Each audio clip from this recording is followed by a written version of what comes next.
So, the point is, in the multi-parameter environment, which primarily deals with multi-item, multiple item, multi-agent and complicated settings, where you basically care about the subset of items rather than than individual items. That is what the multi-parameter environment was designed to handle. So, in that case, what you are basically solving is basically a knapsack question. Every agent is trying to find a subset of items that will be of benefit to him in terms of his valuation. So, valuation in that case means like the profit objective of a knapsack problem, and but buying an item requires giving money, right. So, he is also trying to remain within budget. So, multi-parameter environment auction of where multi-parameter environment are used are primarily knapsack type problems for each individual seller, each individual buyer or bidder or agent, right. And the person, then the auction designer's job is to somehow simultaneously satisfy bunch of solve bunch of knapsack problems and to give to the various bidders. That is the thing, right. And this is why the bids are so complicated, like you care about a certain subset of item, maybe this item, but not necessarily this item, this subset of items, like with some of this sort of thing intersection is of no value, you know. So, this is primarily a very complicated knapsack problem, okay, a generalized knapsack problem. This allocation, your question was primarily relating to allocation in the multi-parameter environment. So, this is the thing. Now, as with knapsacks, we know, okay, when the classical knapsack, when the values are small, we do have a pseudo polynomial time algorithm, which means it works in polynomial time, the dynamic programming approach, when the values are small, right. So, that is fine. The type of auctions we are studying, maybe there are certain other constraints, there are certain other special properties about the auction which might be known, right. Maybe it is not just necessarily values are being small, but this entire set of preferences, like who likes what, has a nice reasonable structure. So, one obvious structure is like the valuation over the entire set is additive over the individual agents. So, primarily the players actually do care about this items individually, and you give them any subset of items, it is going to be the summation of each individual item. But this is a very restrictive, very specialized kind of evaluation function. It is called additive, and obviously it is monotonic, okay, assuming valuation for every individual item is positive or at least non-negative, but usually that does not happen. So, usually in other classes we are a bit short of time, but I do explain this, that in realistic scenarios or when you have combinatorial auctions and bundling things like this, there are these ideas of substitutes and complement.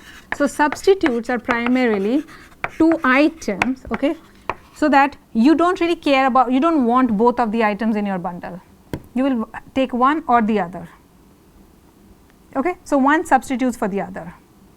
You can also have this idea of complementaries, meaning you want this, let me just call it roughly or the other, okay, complementaries. So, it means you want this only if you have this, you do not want just one of them, okay. So, presence of these things is what makes the valuation over subsets of items so very complicated, and this is a very realistic type of, these are really the realistic sort of conditions that exist, in the sense that for spectrum this thing and so on, no company would want like fragmented zones in which it has to broadcast, because these are, you know, electromagnetic radiation, you want a sort of a connected contiguous block of area, because anyways if you need to transmit over here, these neighboring areas will also get it, and so you might as well, you know, do it in a sort of a radiating out of that sort of a thing, instead of hopscotching across the country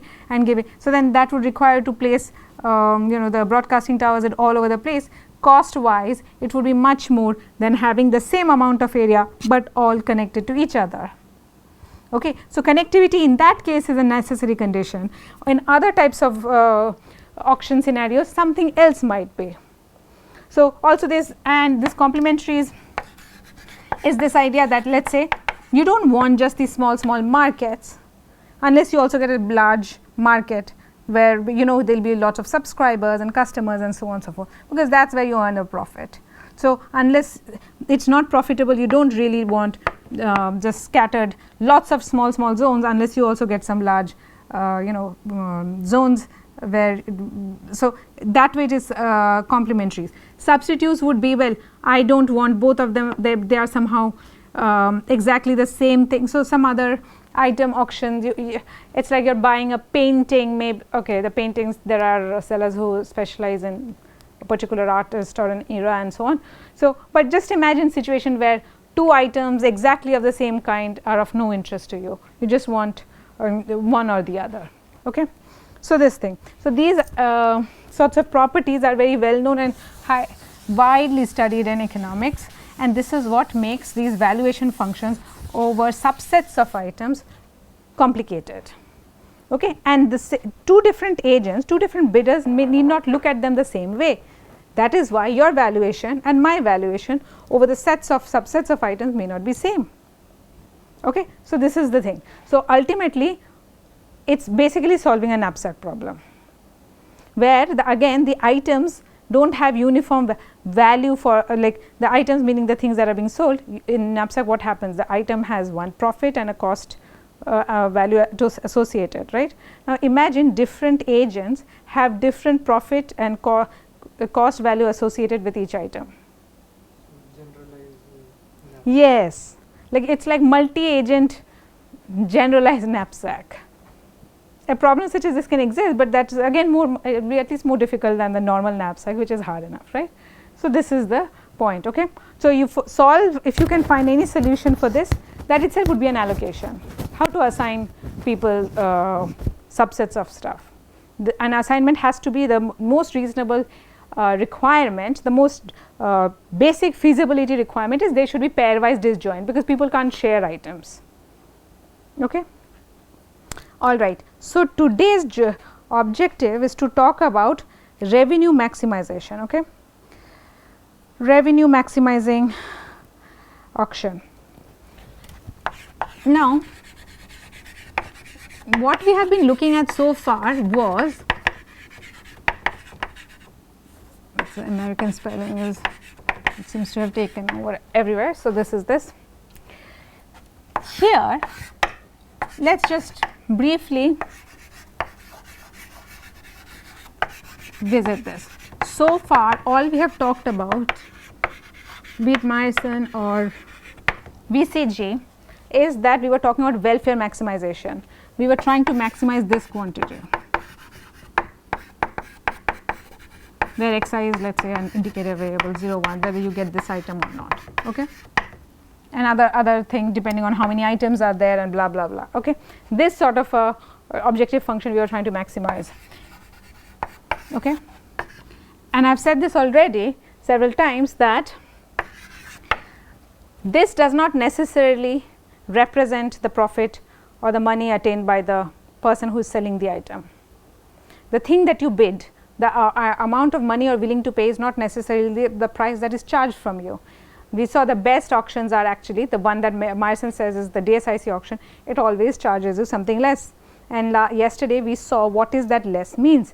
It is this sort of an incentive that is given to you, it is like a rebate or discount given to you for bringing up the valuation of the entire market, right. That was this thing. So, the price obtained by the auctioneer is always less than the true valuation of the bidder, correct, the true valuation of the agents. Okay. That's true, right, from the DSIC setting. Now, that is fine, and this happens again, we have said this before, that is these are the settings in which, like government auctions, really you want to give the item to people who value it the most. Why? Simply because the underlying economic theory is that they will do the best with the resource that they have just obtained.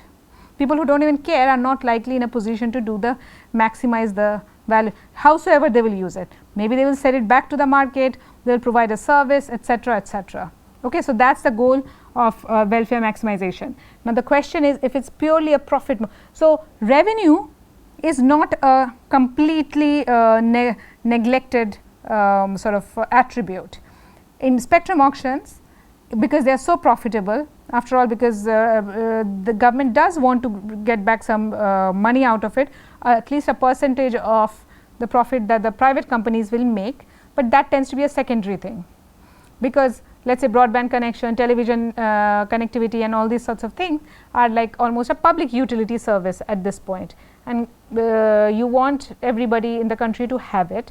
And some places that are so remote and all, if you do not give this company, private company, some incentive to do it, they will not basically give connectivity. So this is the idea. Okay, revenue takes a back seat, but revenue is not a completely ignored aspect.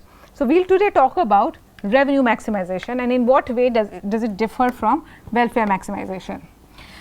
Okay, so now let me ask you, if your revenue was primarily the objective, right?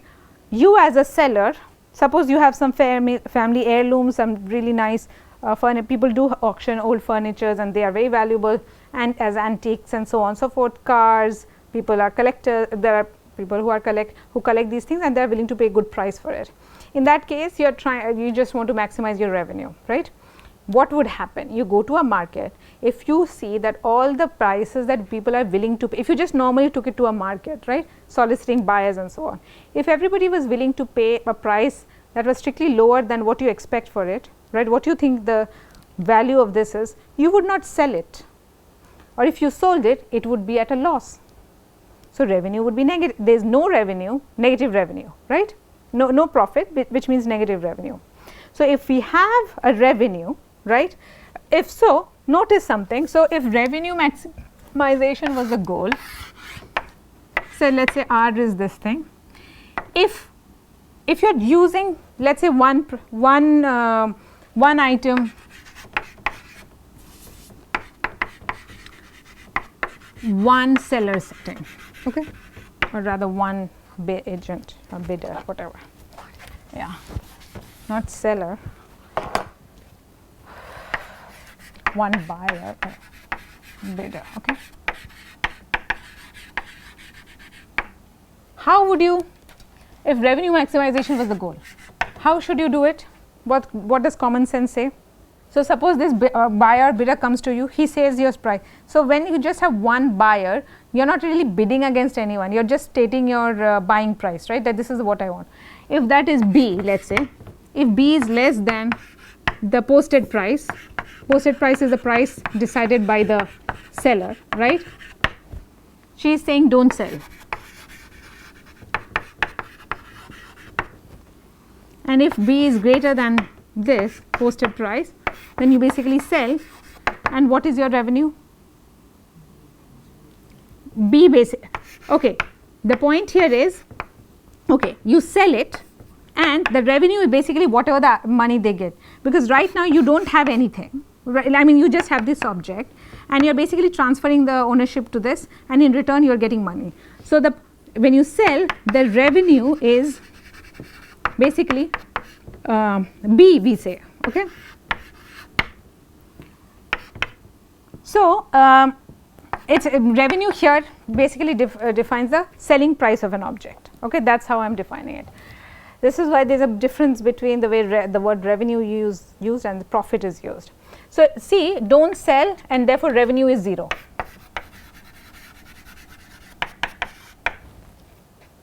Correct? So there is a difference between 0 and B. But if this were a single buyer item, welfare maximization, that person comes and basically if they state the price, you would, because if you don't, normal victory type situation, it's a weirdly fabricated thing where there is no competition, whatever basically they are willing to pay the price, you give it to them, okay, all right. Now suppose, okay, so now suppose you have two items, two buyers, not two items, one item, two buyers. what happens? What should you do? Compare between V1 and V2 and then? Okay. So, suppose I actually did a Vickery auction, okay. Yeah, we will come to this, but suppose we have B1 and B2. Welfare maximization would say, okay, give it to the first highest bidder at the second highest bidder's price, right. Okay. Here potentially you can see second highest bidder can actually bid 0 and you kind of have to transfer the ownership to the first at 0 price, okay, right. So, all you know is, okay, he cares about it the most, but you get no revenue out of it. Now, correct, yes or no? Now, also now, but if your goal was not to maximize welfare, correct, not maximize welfare, but to maximize profit or revenue rather, even if the buyer B2, whatever the B2 price is, you kind of have to transfer the value, transfer the item to the highest bidder based on this. So, how B2 versus the actual price, like the way you value it, this really determines what your revenue will be. If you just did a Vickery auction, correct? If you did a Vickery. So, again the revenue loss could be significant, even if you do not give it at 0 value, but imagine this is like a painting and there is a widely different this thing, correct. Now, if you do a posted price auction, so posted prices, you declare the price P. Here it would be like posted prices, there is only one buyer, you take it or leave it, either you pay my price, there is no point in actually asking them to bid, you might as well just state your price, right, for when there is just one buyer, there is no point as such asking him to bid his price, you might as well say your price and say if the buyer wants to buy it, they buy it and they leave. This is what happens usually in markets and so on, right, like when we buy items. But here, because there is a competition between, and we do want an auction type thing, we want our revenue, our pricing to be as high as possible, there is some sense, right, in actually holding an auction between two people and actually seeing how high the bids can go. It is possible, one case is that the second highest bid is also larger than your posted price. So, whoever gets it, the first highest bidder will get it, but he takes the item at this price B2, which is higher than the posted price, what you value your item to be, and therefore, you earn a profit, correct. The other case is B2 is less than P.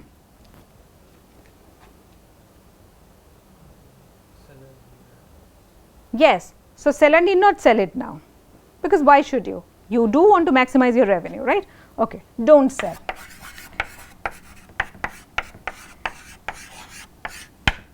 Okay. Now, notice something, in this case, so basically I do not want to sell it, but I kind of have to fix a rule by which I can make this decision and have to tell these people a priori. So, what will happen?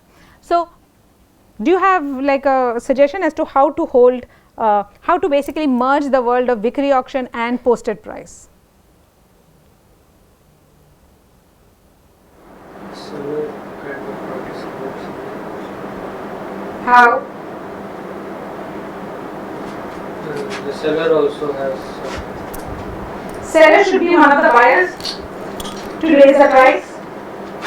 Okay, actually that would be considered collusion. That these things do happen when fake buyers are actually installed in the thing and they raise the price so that other people in the market as part of, but that happens usually in those ascending auction scenarios. Here these are sealed bid auctions.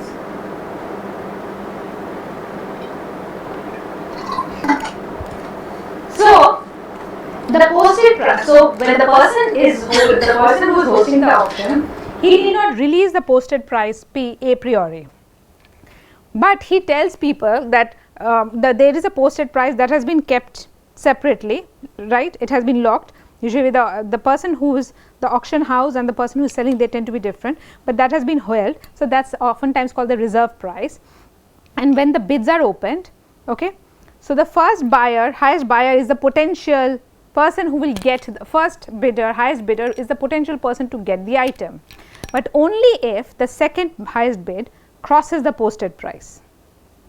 Okay. So, the item would be given, okay, either at the second posted price, second highest bid, or at the posted price, whichever is highest. So, basically because it could happen, right, that the first buyer was willing to pay the item, his value is of course higher than the and it is still greater than the posted price. So, if the revenue, if the auction house says we are using Vickery, so the item will go at the will be sold off at the second bidder's price, but then they see that it is less than the posted price, they are actually not going to give the item away, right. But then they can do this thing, they can say okay, it will go to the first highest bidder, but whichever is higher, this or this, something has to happen.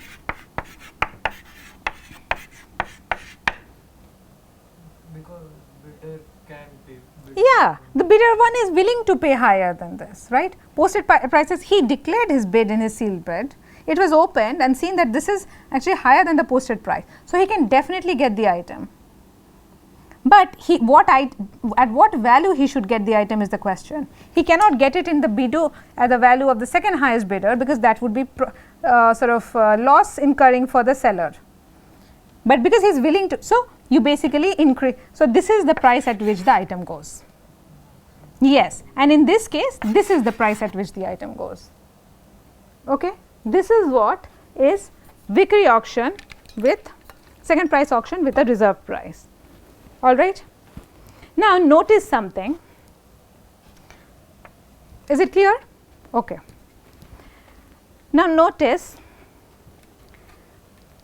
how this posted price is decided actually determines how much profit the seller gets. How much closer posted price can get to B1, right. So, if you are using the Vickery auction with posted price, if the seller somehow magically knew what the highest bid would be, correct, he could have fixed the posted price to be exactly equal to the highest bid, and still the item would be sold, correct, versus picking a posted price which is much smaller. Imagine B1 and B2, there is a huge gap between B1 and B2. If the posted price is somewhere towards the end of that line, like much closer to B2, he is losing out on this, no, revenue lost for him. Yeah, correct. Now, notice if he falls into this category, there is not much he can do, because he did not decide B1 or B2. So, in this case he will get at least B2, because B2 is greater than P, but again he controls the posted price. So, somehow if he had managed to guess this range and put the posted price somewhere in between, he would again get more profit. Okay? Yes? Just by the simple example we see, when it comes to revenue maximization, somehow explicitly knowing what the people's valuation is becomes very important. Yes? Here I am assuming as if they are bidding their true valuation and so on and so forth. Even among the best circumstances, right, you kind of want to know what these values are. Then you can extract the maximum revenue from the market. The problem is that is the private information until the bids are opened. This contrast with here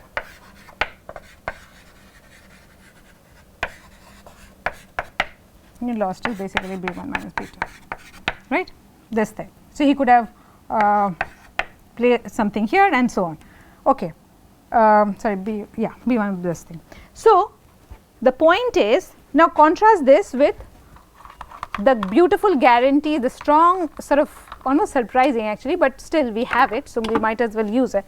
What we have in terms of welfare maximization, where we got a welfare maxima, at least in single parameter environment, we got a highly sort of workable Meyerson's lemma, which says that decide on any allocation rule which is monotone.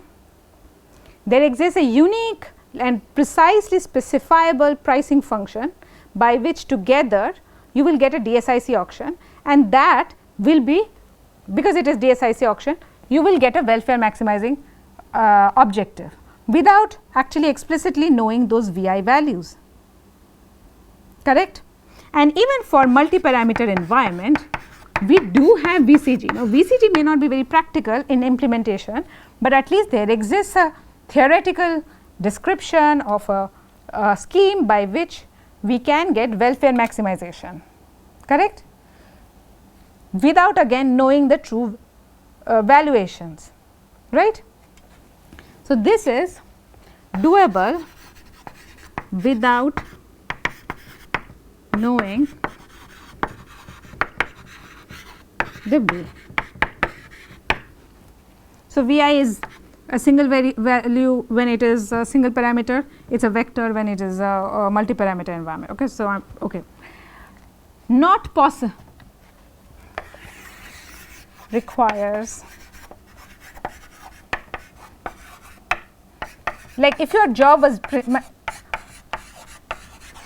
of Vi, okay, true valuation.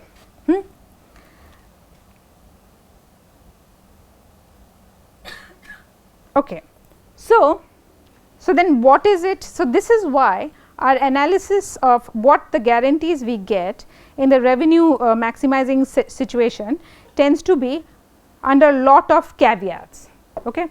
This was a deterministic sort of thing, it talked about overall of it, meaning all possible valuation functions, so on, so forth and so on, right. We assume nothing about the VI values as such. So, in this revenue maximization setting, the analysis and the guarantees we get are under the strong assumption that something is actually known about the true valuation of the agents. Okay. In real life, what happens is they look at past trends, historical data and other economic factors that sort of play a role. They study the market extensively and they then sort of deduce that what are the values that the agents might be willing to pay at this time of the year, at this time. In the past they may have been low or high for other factors, but this is a huge subject in and of itself. It's market study, it's economics, it's actual science, it's whole lot of things. Okay. So, the idea is they kind of have to know, by when we say know, not exactly precisely, but some estimate of what the VI is. Okay. So, this is the context of knowledge. So, this is knowledge or some estimation, knowledge estimation, this is like all. Okay. The better, the more precise the knowledge, better revenue they can possibly generate. The point is they should know. Okay. So, this is the setting of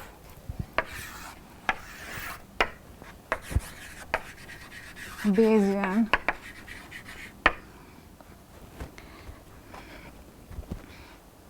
incentive compare. Okay. So, let me just okay. So, Bayesian analysis is also sometimes known as, it is named after the person, I forget his first name, you know Bayes' law you must have studied in high school and so on. So, I forget what is his first name.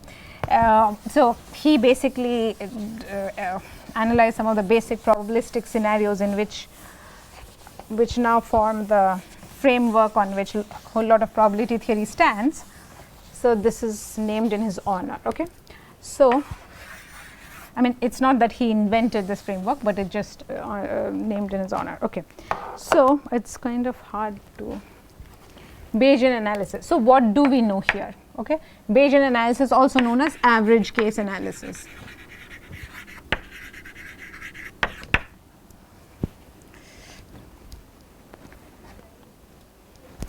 Here, I don't know if it can possibly. No, this is a very should I hold this like this? No, I think it's fine. I just have to look at this. Again, I want to be sort of consistent with notation. Okay, this is the framework.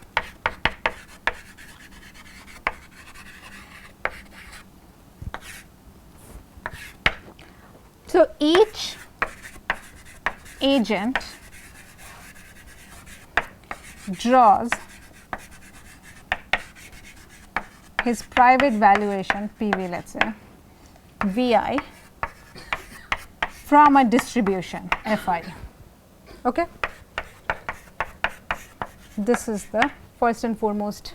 I am writing too big and I will run out of space.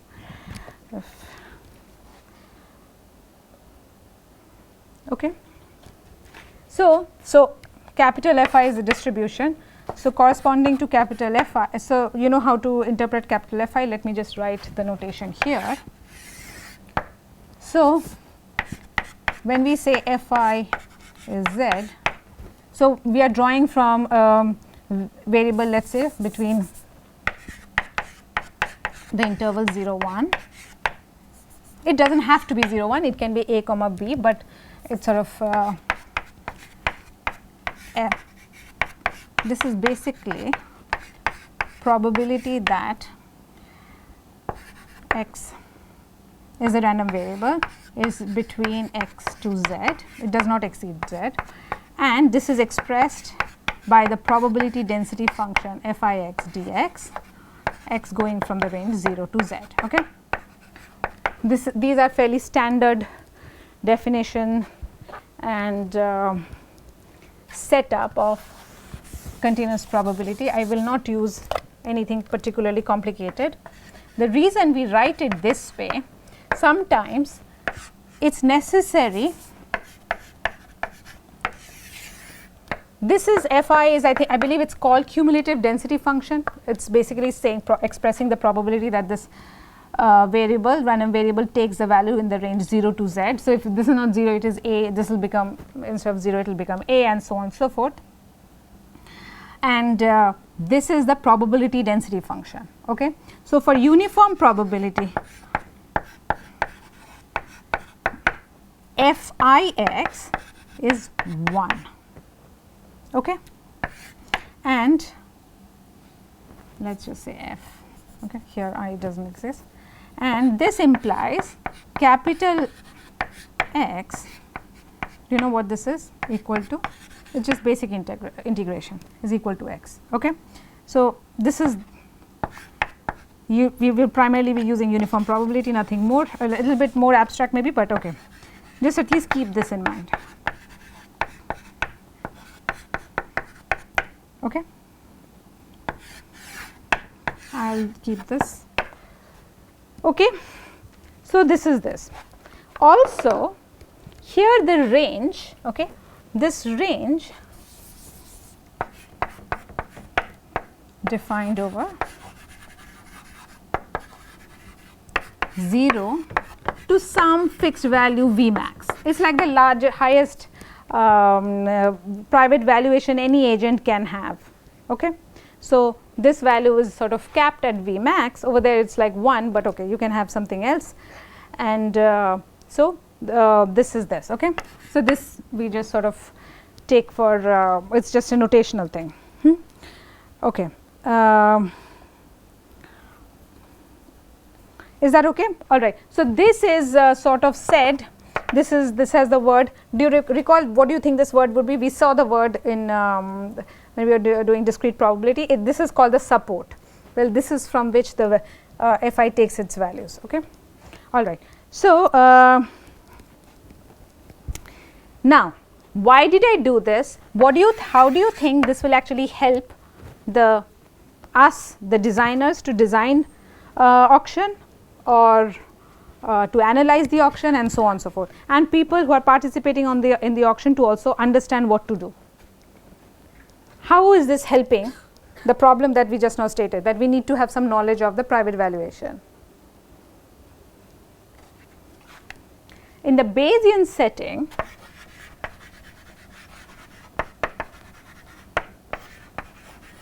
what? The designer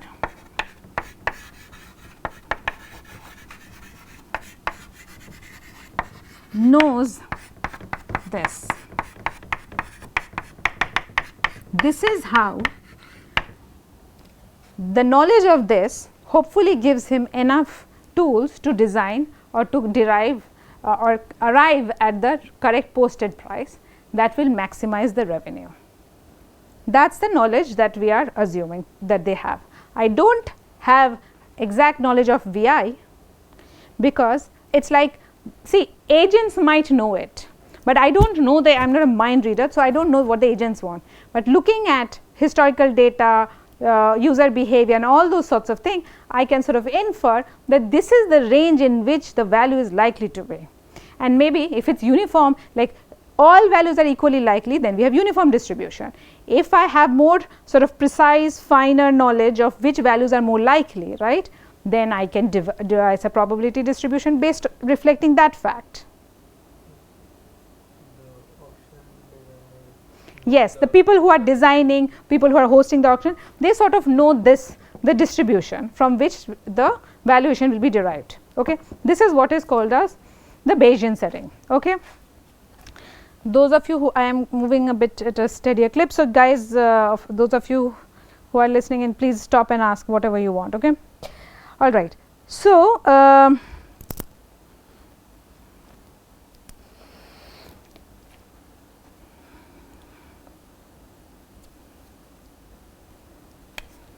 so tell me,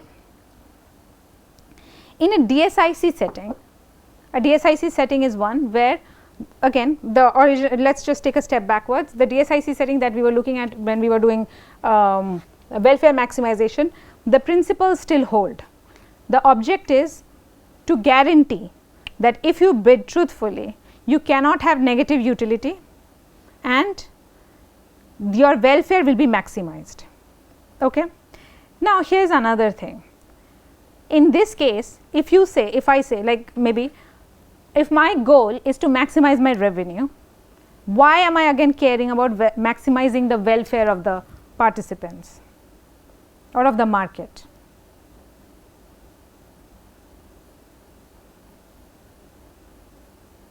The point in, again, this is an economic idea, which is that if you do not, there will be some competitor who will care about this, who will design an auction, which will clearly tell your customers that this does maximize the welfare and therefore steal your customers. So, being completely myopic in trying to maximize one's revenue without any regard to the long term health of the market, of the agents and all, really is a very losing proposition. You can do it once, a few times, but you can't get away with it for an extended period of time in a generally healthy market where there is competition.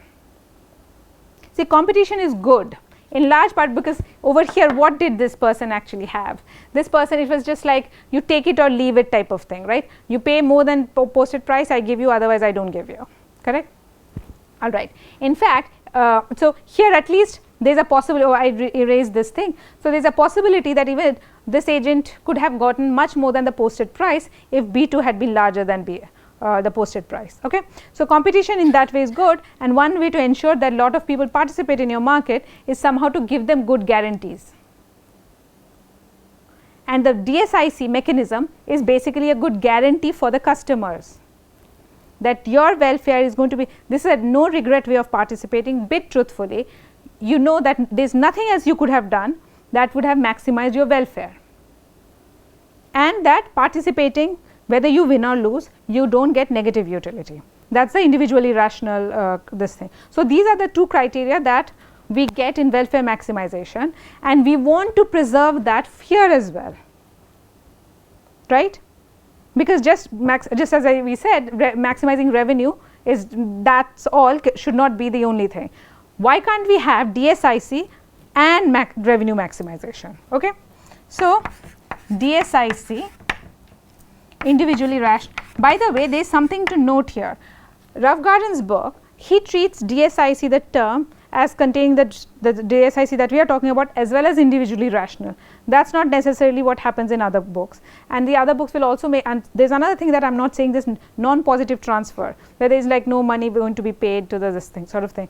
So, most other books will say these terms separately. I am just saying at least these two things. Okay. So, the goal would be to DSIC individual rationality and revenue maximization.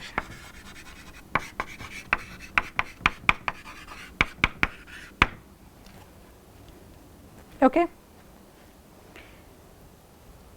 Okay. So, now we are, so this is the Bayesian but single parameter setting, because again the bidders are just bidding for one item. I do not know what the bids they will be. So, there is only one variable that is unknown. Okay. So, we are still dealing with this thing DSIC individual rational, this thing in single parameter environment. Okay. All right. So, now given what we know about Meyerson's, Meyerson says find a monotonic allocation. For that I will give you for free a pricing rule such that the two things, the allocation rule and the pricing rule together will be DSIC and individually rational, correct? That is what Meyerson's rule said, right? Monotonic allocation rule, for each monotonic allocation rule there is a pricing function such that the two things together, rule and the pricing rule together, gives you a DSIC and IR auction, right. So, now if I can get an allocation rule which is maximum, which is monotone, right, and somehow also maximizes my revenue, because that is there, then the pricing rule could be obtained from there using Meyerson, correct. So, what is wrong in this formula? What I said, find an allocation rule that maximizes revenue, then Meyerson's will give me a pricing rule by which I will get a DSIC individually rational auction. Anybody online wants to take a guess? Okay. Yes, that is true, but I added something that said I am going to find an allocation rule that maximizes revenue, then I will get a pricing rule. Is that possible?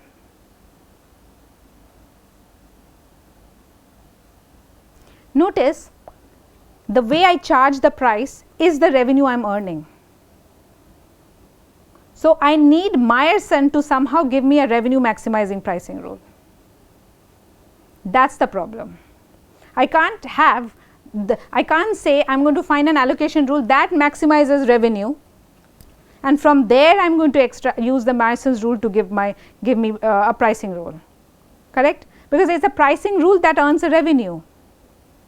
The allocation as such gives me nothing. Allocation is just a way of knowing whom the items will go to, right. The revenue is earned only when the pricing rule is applied. So, I sort of need a revenue maximizing version of the Meyerson's rule, correct, and it is not clear how to do that. I mean, there is like this thing, right. Okay. So, now the point is, well, Meyerson is not working, and by the way Meyerson's rule is like on any monotone allocation rule there will be something pricing this thing, right. That monotone rule could be as bizarre as possible, right, without knowing the private valuation of the agents and so on and so forth. So, it is extremely powerful in how little it assumes about the private valuation. It works entirely from the designer or the auction house's perspective. You decide on a monotone rule, Meyerson's give you a formula.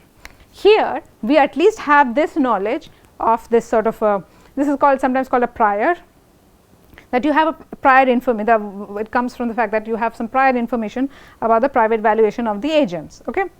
So, using this we will try to fabricate a way of pricing that will maximize my revenue. Okay. All right. So,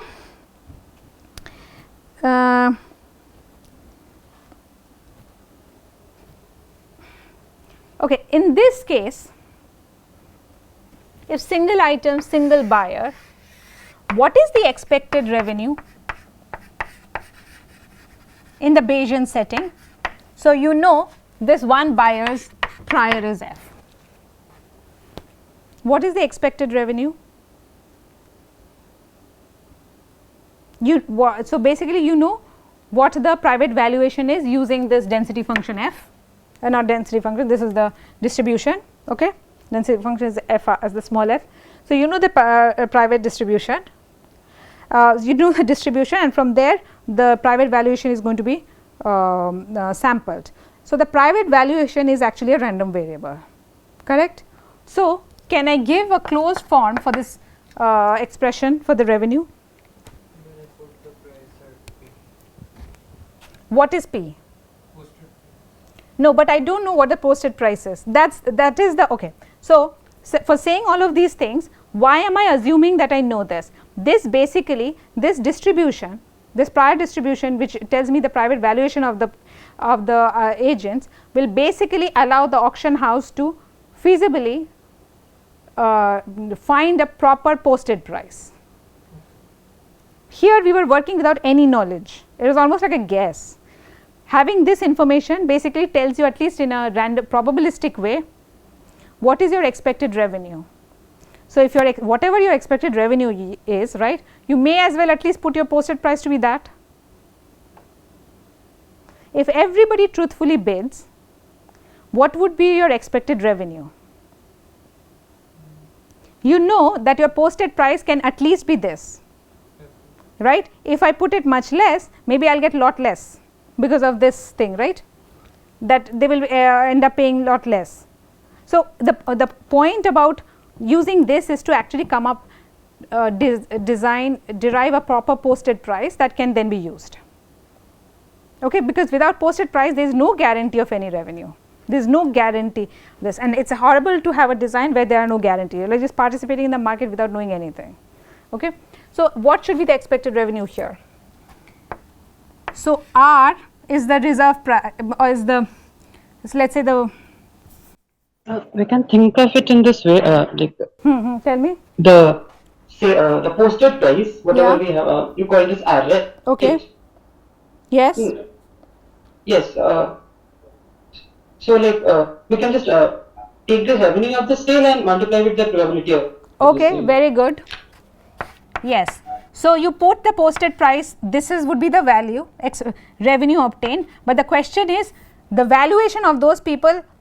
When I sample f, this should be the value that they derive, right. R should be their private valuation. Yes. So Dipro, complete the argument. So what should be the probability here that R is the private valuation of this one agent, okay. 1 minus FR. Yes. Correct. So f of R is the probability that his valuation function, private valuation is between 0 and R. So the probability that it is more than R, at least more than R, should be 1 minus FR, correct. So so he can see that R, if R is the reserve price, then this would be my expected revenue, R times 1 minus f of R. Now he can do a simple maxima minima argument and see what is the R value that will maximize this quantity. He can solve for R that maximizes the revenue, right. So for 2 items, what is the correct answer? So one agent, one item. For the 2 setting, I'll leave it for exercise. If you do a maxima minima of this, you do a derivation.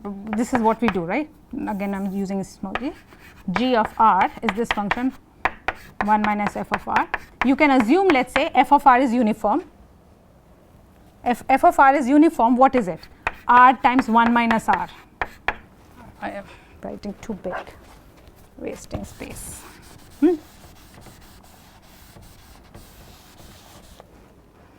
See, use that template there.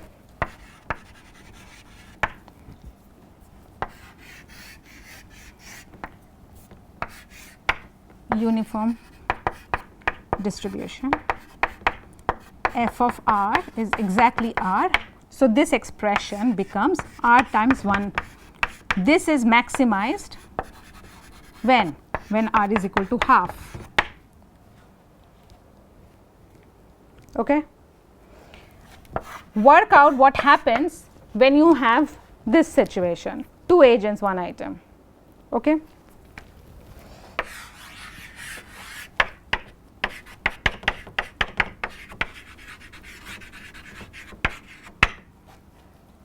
With Bayesian prior, you can take f1 is equal to f2, okay, and uniform distribution, it's okay, uniform over 0.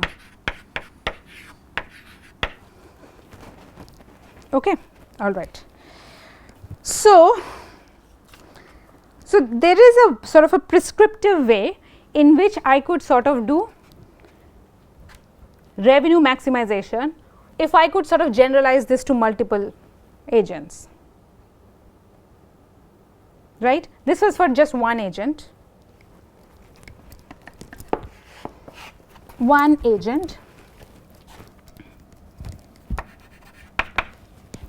Can you think of a natural way in which we can sort of generalize this to over n agents?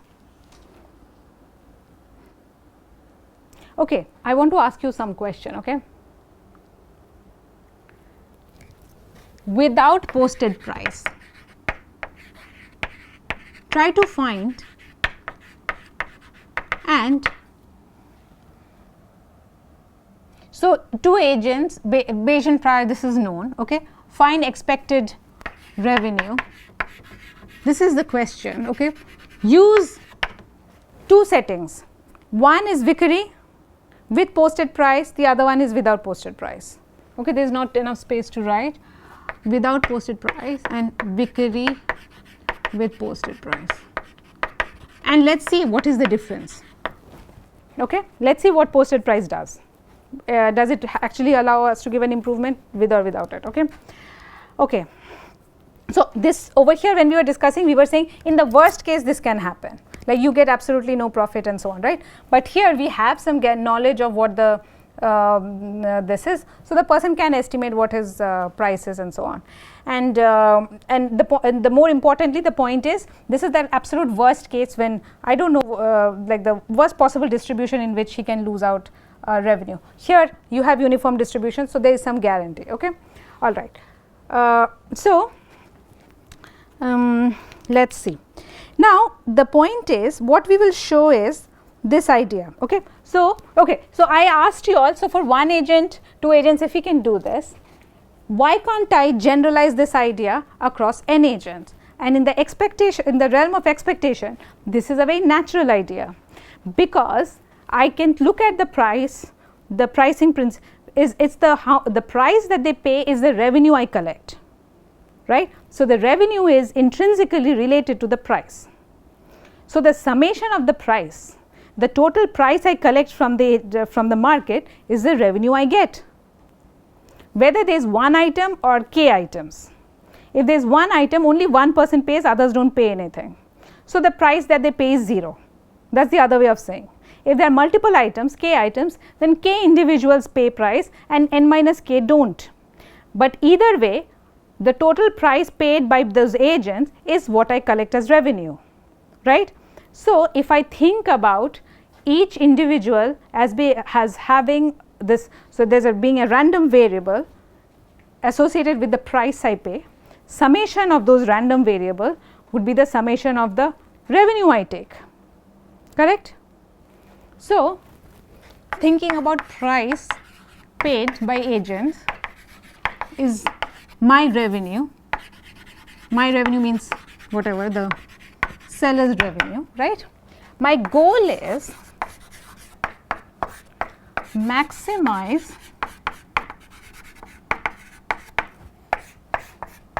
expected what price paid by each agent. Okay, this is the valuation vector, single parameter environment where the expectation is over what. So each vi is sort of pick. Okay, this is probably the fi, right. So in other words, if I look at the v vector v1 to vn, it is distributed over f1, the product distribution, correct. So, this is what the expectation is over, but this is the goal. I want to maximize expected revenue means maximizing expected price, yes. Okay. The problem is this is not easy, this is like there is no way of doing it, like people have tried and they couldn't get around to it, okay. So, this maximizing this is basically would be maximizing expected revenue.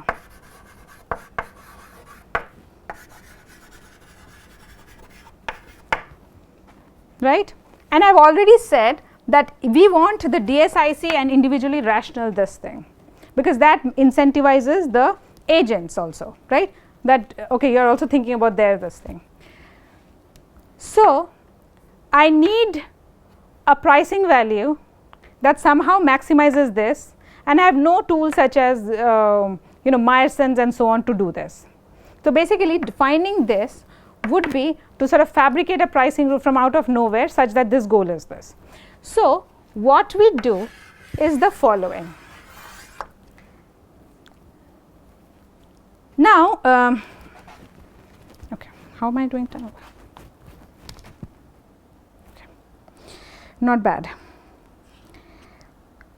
We will talk about now, there is no natural way to motivate this. Like I think we have seen it a bit in this thing, that a lot of this economics based arguments, they somehow come up with an idea with a formula or something, and then they prove it and show that this is correct, right. With the DSI, with the multivariate parameter environment, the idea of critical bit, the way we took single item setting Vickrey and sort of translated our intuition to that formula that we looked at, which I admit is not simple to imagine, but still you understand that this is how an agent sort of impacts the welfare of the market, and somehow we try to attach that and meaningfully use that to get a pricing this thing, right. So, that is what the recipe we use here.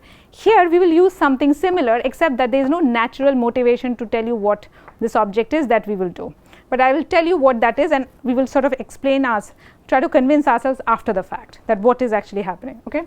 So, we will prove this this is the main key lemma, and I am going to write it exactly what it is, and then we will, for every single parameter environment with sort of Bayesian prior F1, these things not Fm, valuation distribution,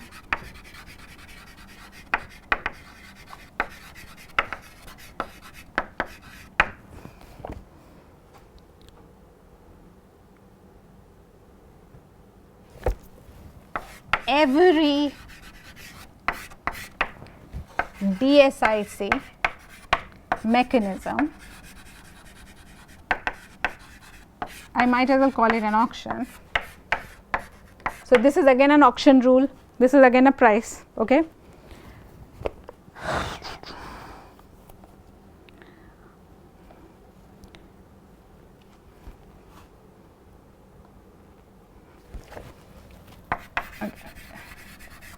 Hi.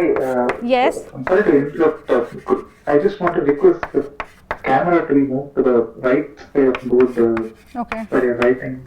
Yes. Yeah, thanks. Now it's being moved. Yeah. Yeah, it's late and they have been working a lot for the math conference. Can you also see that enormous poster, Sanjay, on the right hand side? No, I don't see it, but. Okay. For your request, they have moved the camera and I see. Yeah, thanks. Okay. So, the entire IMAC campus, it's like there's a movie being released which stars this fine gentleman, like no different than the super hit Tamil movies. These posters are every 2 feet all over the campus. every valuation of other agents. So, this is, there is a reason why I am writing all this and trying to be careful, so that I do not miss a single this thing. Other agents, yeah, here comes the, here we are doing, yeah, Vn is equal to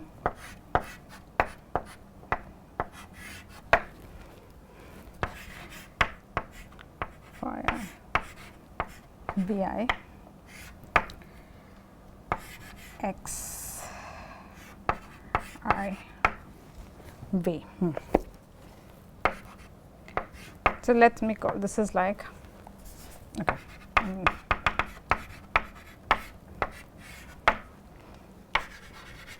Where phi I x is equal to 1 x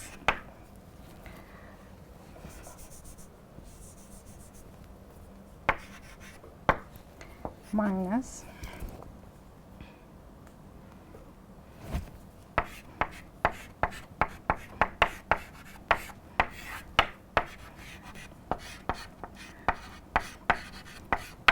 this, okay, and this is called virtual welfare.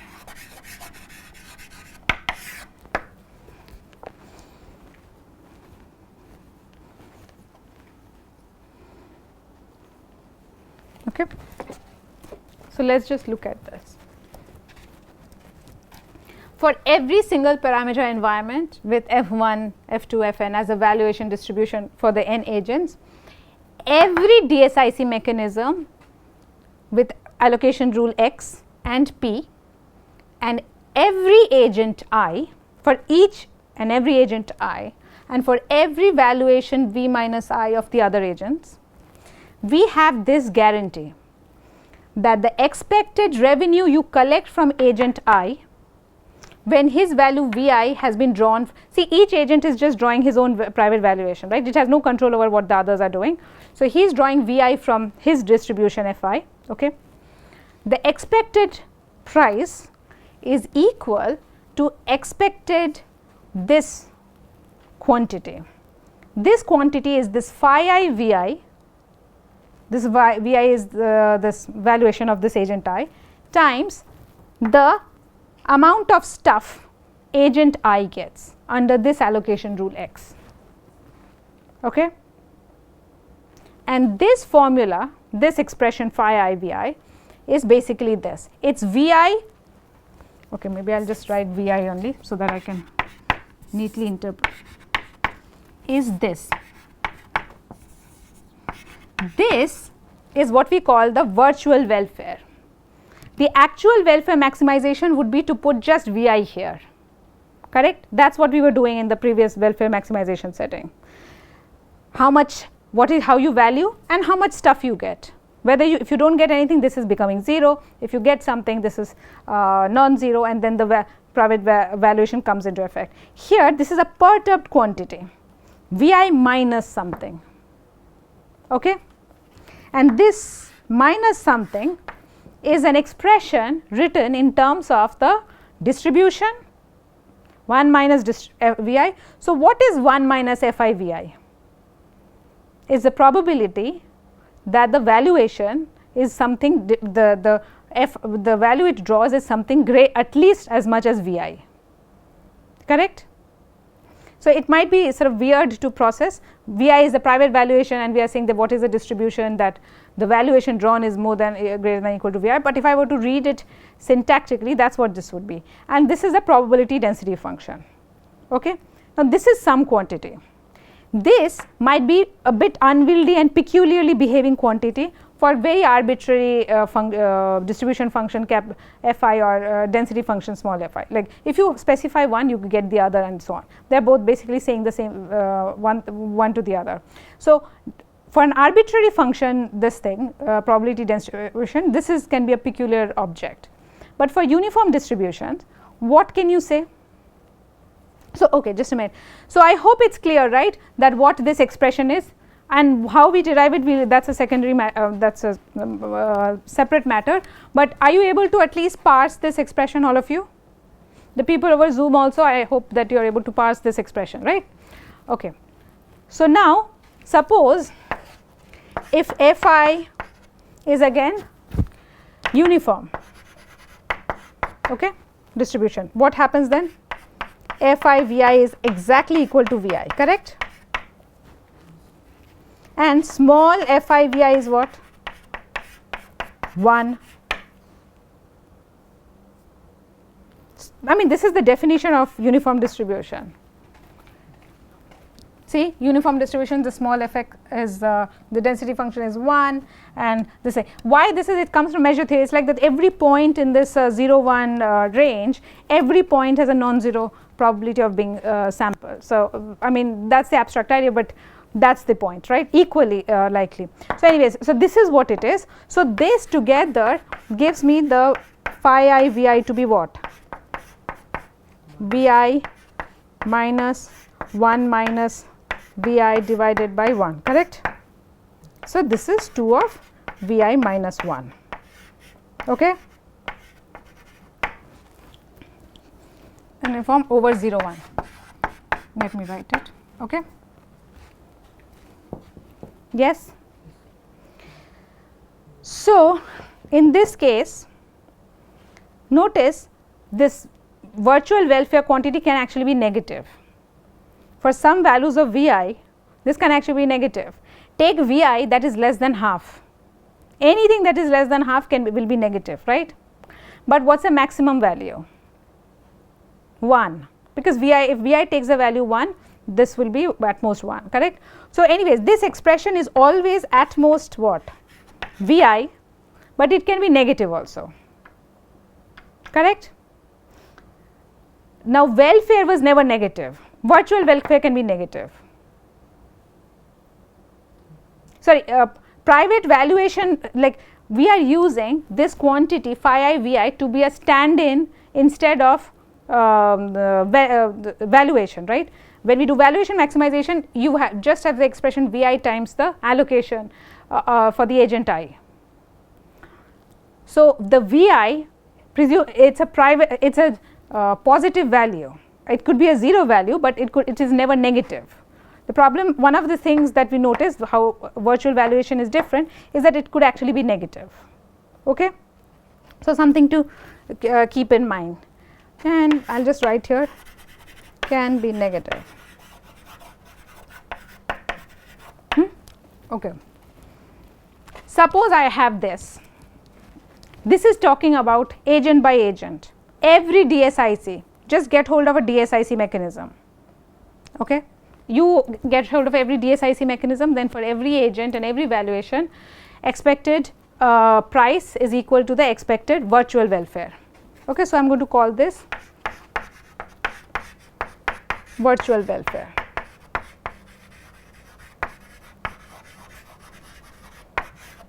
So, from this, how do I get to this goal? This is my stated goal.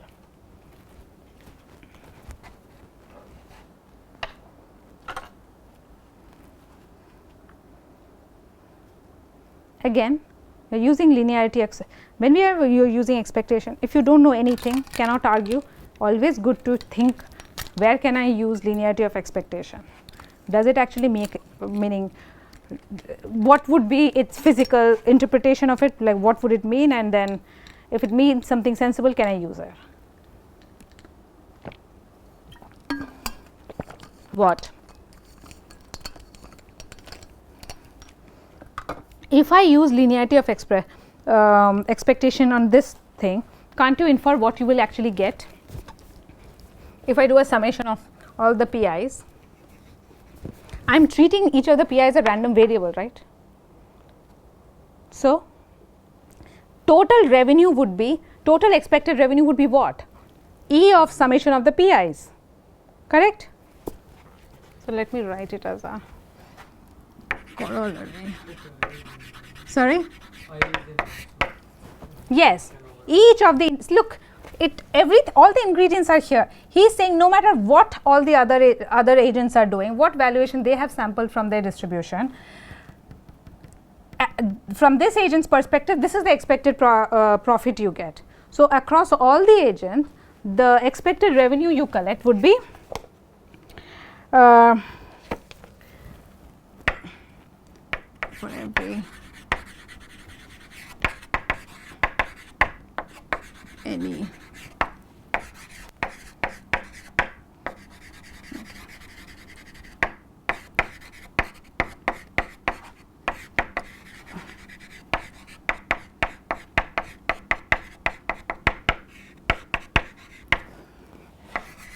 okay.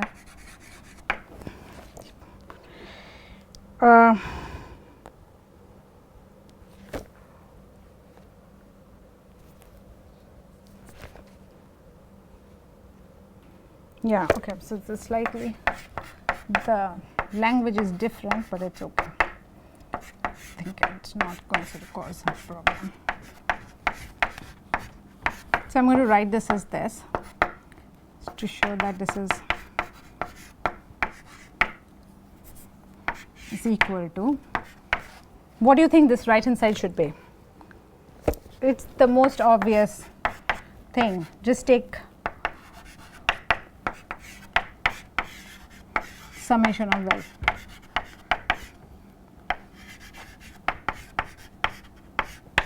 That's it. I just basically, the proof is like one line, taking linearity of taking the summation of this, take this thing out, use this, put the summation inside, you get this. Basically 2 applications of linearity of expectation. Okay. So I get this. So I wrote this as a corollary.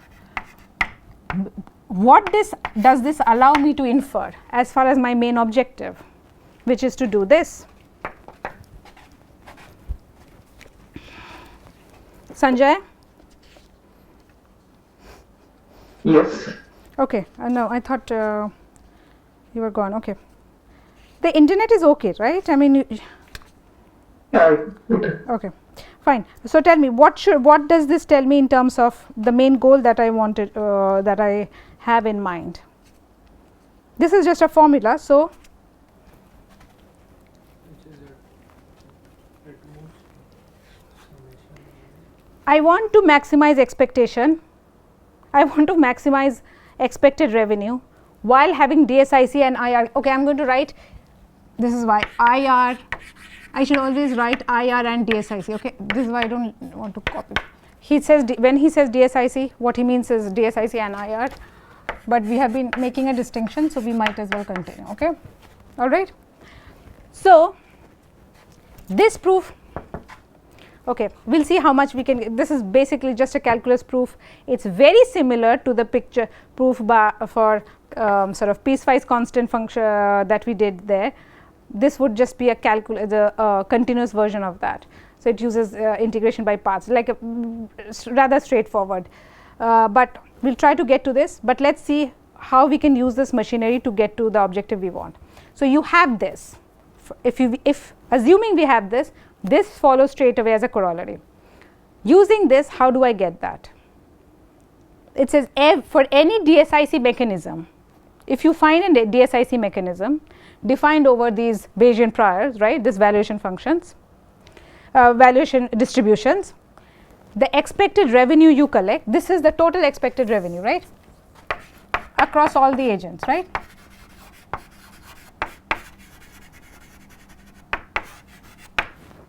Is equal to the virtual welfare, total virtual welfare. This one was for one agent, this is for all together, right, virtual welfare for agent I should write, correct. So if I wanted to maximize expected revenue, I just need to maximize virtual welfare, yes. So this goal reduces to what? A DSIC IR mechanism that maximizes expected virtual welfare. Yes? Agree?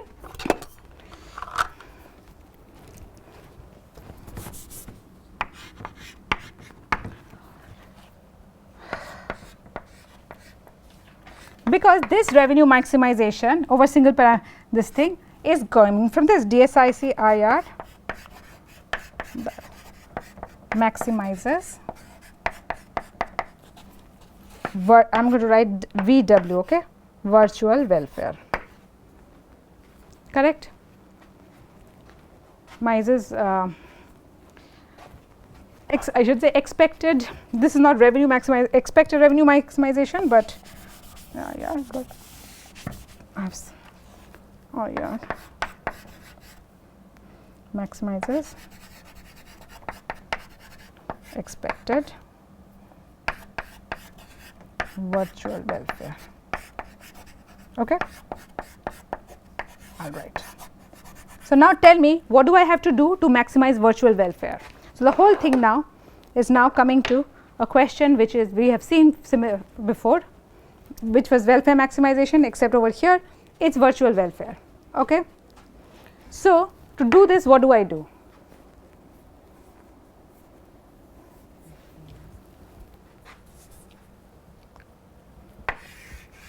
Tell me.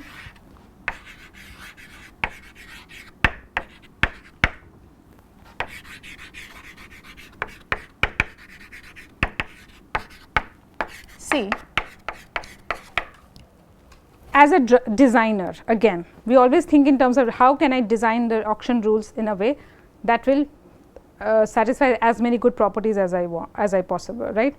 I as a designer cannot control FI. I just have knowledge of FIs. I don't control FI, therefore I also don't control the VIs, the valuation that has been sampled from the distribution. So I can't control VI, I also cannot control the phi I, because phi I basically depends on the FI. I don't control FIs, I also don't control therefore the VI, hence I don't control phi I VIs. So this quantity is whatever it is. I just know FI, therefore I can compute phi I.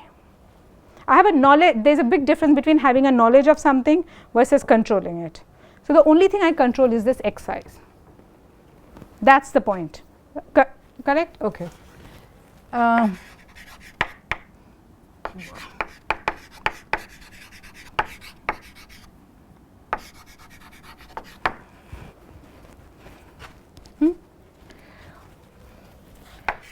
By okay, how to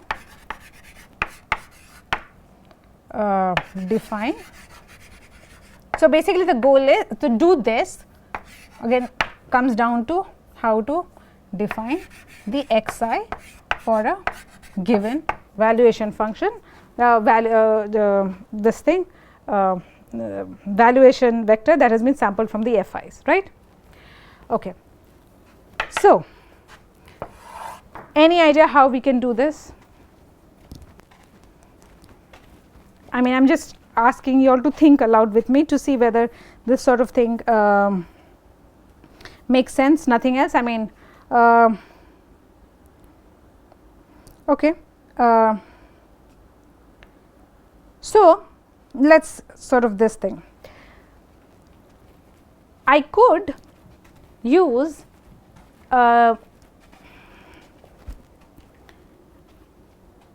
can I now use Bayesen's lemma in some way? Instead of using VI, I am going to basically plug in the value of phi I VI, pretending as if instead of VI, phi I VI, right. So Bayesen's lemma, instead of using that VI thing, like whatever the bid says, whatever the true bid is, I assume everybody is bidding truthfully. So how did we design that auction? We assumed everybody was bidding truthfully. Suppose everybody was bidding, can I do the auction, can I do the allocation in some way, right? And then based on that this thing we will design the pricing policy so that people are incentivized to bid truthfully. That was the idea. So over here also we are using the same principle. Suppose everybody is bidding truthfully, meaning they are whatever their VI value is, they are willing to tell me this, my goal is, my objective now is not to work with Vi, but work with this adjusted value, this perturbed Vi minus this. By the way, this thing you can just like, even if you cannot mathematically infer what this is for a arbitrary Fi value, I can always see this as some type of a penalty which the auction designer or we are actually having to pay for not having the exact knowledge of Vi. See, right? If I knew exactly what Vi is, right, if Vi was precisely known object, Fi would be what kind of a function? Fi would be only for Vi, it would be of probability 1 and everything else would be 0, correct? It was sort of reduced to a sort of a discrete probability situation, correct? Okay, so in a way you can think of it as like a penalty for not knowing, for not having a complete knowledge of Vi. Okay, so that sort of thing. Whatever it is sort of Vi minus something, adjusted this thing. Now, because this can be negative also, like this term can be actually large, so large that it actually overshadows Vi, but that's fine. I mean, it can veered sort of significantly, it can be as small as 0, it can be something larger than Vi, whatever it is, it's some type of a penalty. Now, a penalty where basically you end up getting more than what you earned. Okay. So, what was I saying? Correct. So, instead of Vi, so whatever I ask them to bid again, I ask them to bid in my, it's a thought experiment. I ask people to bid, they submit their actual bid, which is the truthful valuation. I use this phi I function, okay, compute whatever that quantity is and treat that as the virtual valuation function, and then basically do expectation calculation. So, then the goal, as it was with Meyerson, was still to find a proper allocation, how to give it so that all these things are attained. Now, Meyerson told us that if you find a monotonic rule, I can give you a pricing rule, correct? So, if I had to use Meyerson's, I kind of have to find the monotonic rule, then only does the Meyerson guarantee work, correct? Okay. Any idea how we can, so there is no natural way of obtaining a monotonic rule from this, for an arbitrary phi I.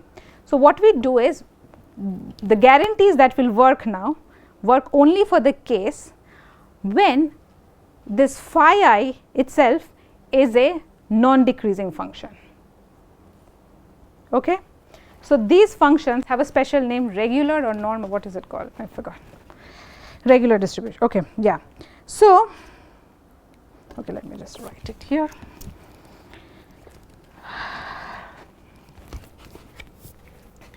Define distribution f is regular if phi, which is basically defined by V minus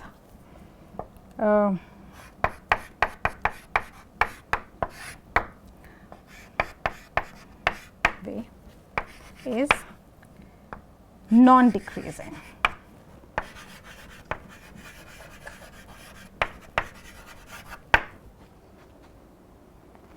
We call f to be regular if this function is non-decreasing. Okay.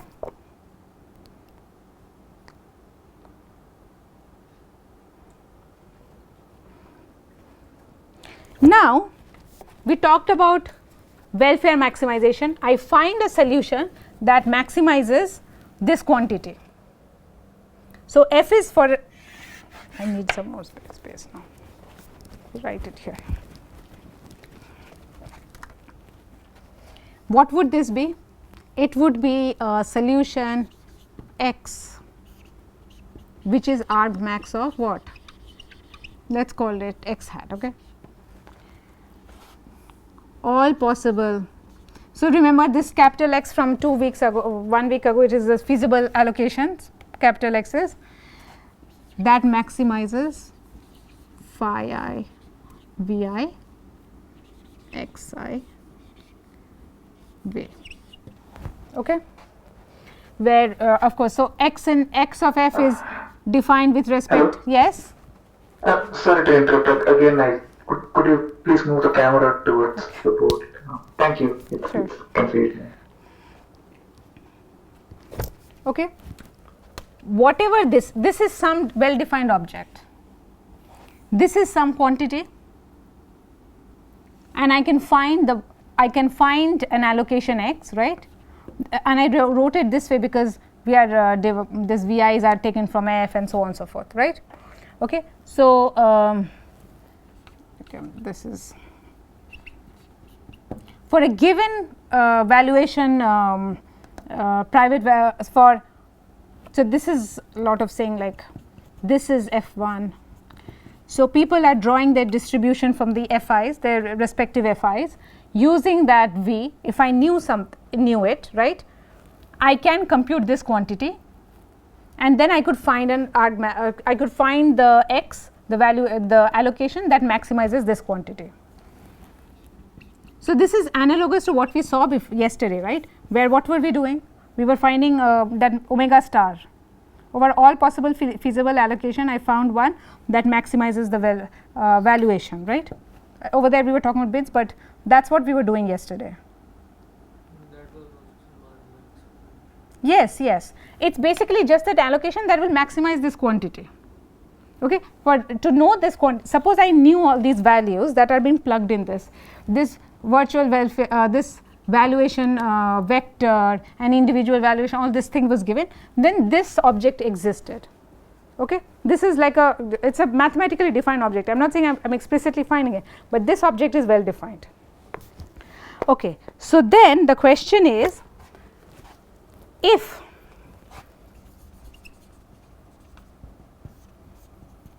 this is very straightforward to see, if FIs each of the FIs, okay, regular,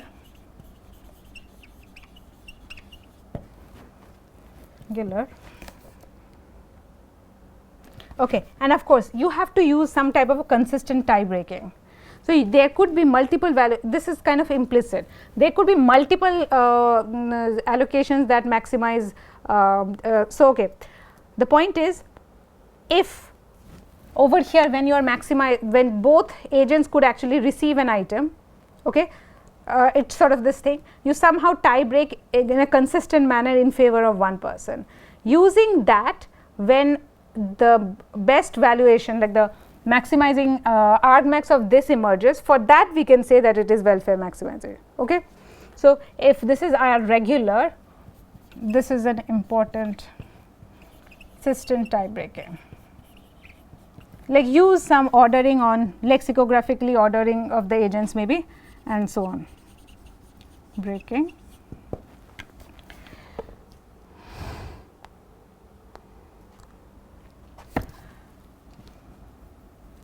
This is x hat, because z is monotone, correct? Okay, this is the point. How did we define regular? So that phi value was non-decreasing. The non-decreasing thing, when you plug here, use the property of what it means to be non-decreasing, and the fact that you are using consistent tie breaking, the allocation that emerges will be monotone. And remember, monotone we were saying in terms of is monotone for each agent. Okay. So I look at the valuation function and just look at what it is in terms of the agent I. So z is the variable that you feed in terms of everybody else is held constant, right? All the valuation of all the other agents is as a fix, it's not changing. If agent I bids for more, meaning his private valuation is more, then he can only get more stuff. Or at least he does not get less stuff, he will get at least as much. That is what monotone means, right? Yes. Okay, all right. So again, this is why basically we have that definition. This monotonicity now allows us to make use of repurpose Meyerson, because that is all Meyerson wants, right? Give me a monotone rule, now I can give you a pricing policy, right? So except that now instead of using the actual welfare quantity, which is the private valuation, we are going to use this perturbed quantity, the stand-in value. This is phi I. Okay. So, the general prescription of what this is,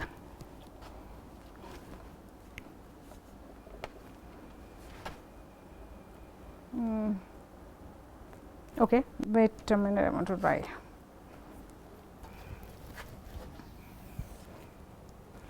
Would have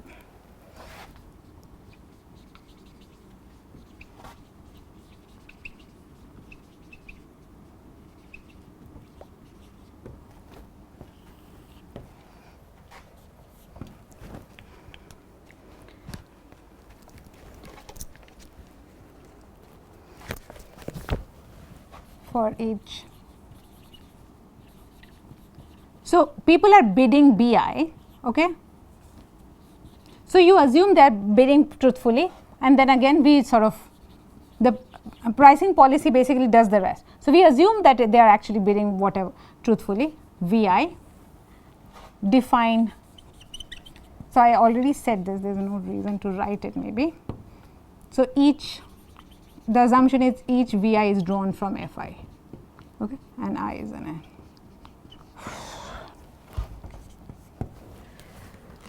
I.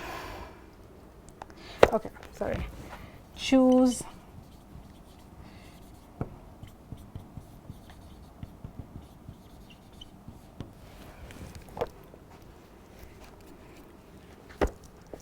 okay, that maximizes this quantity basically, this. So, x hat is basically argmax of this.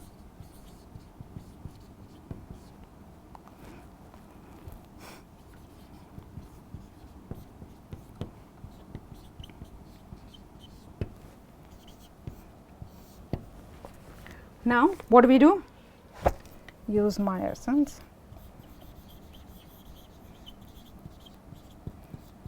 rule, pricing rule,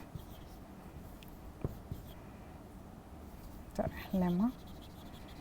It's much more than just a to deduce PI V form.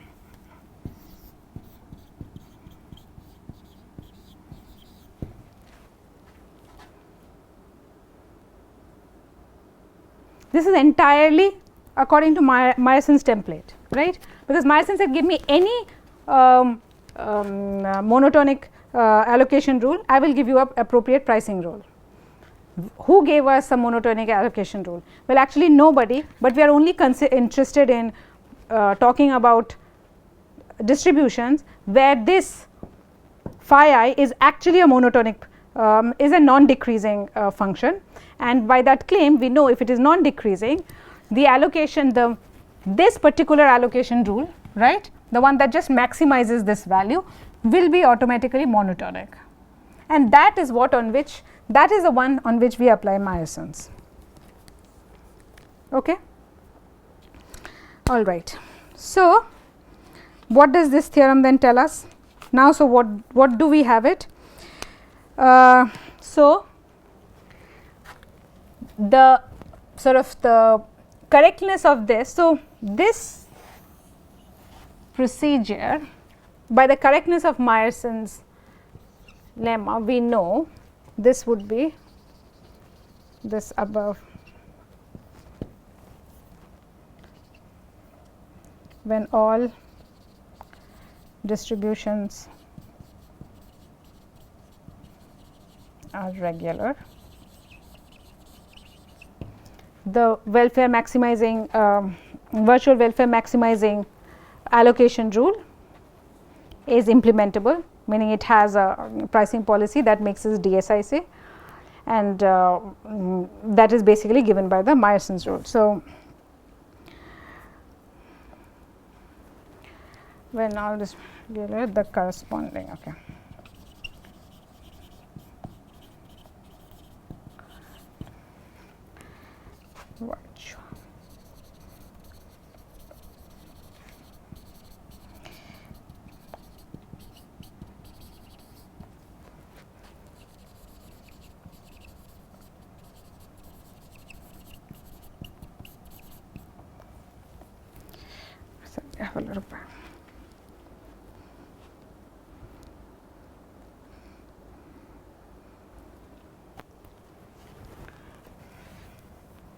It's DSIC. And IR. Okay, that maximizes, that maximizes expected revenue.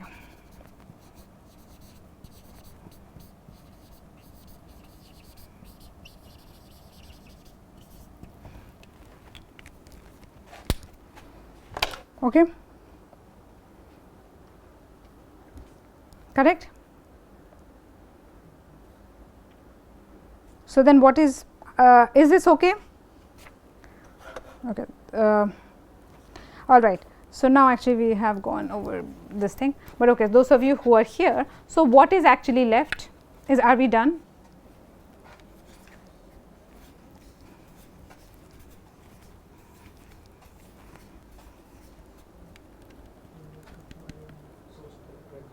Sorry? Okay, correct, that is true, why even regular distributions exist and so on, that is one thing, but what we actually need to prove primarily is this lemma. I mean, this is the one thing. So, everything else was like we try to repurpose the template that Meyerson's gave us for the single parameter environment, except that when it comes to revenue, we saw that there was something does not directly happen. I sort of need, there is a lot of this seller has to know what the valuation, the private information that he has no access to, that is primarily this thing. So, then we basically did some type of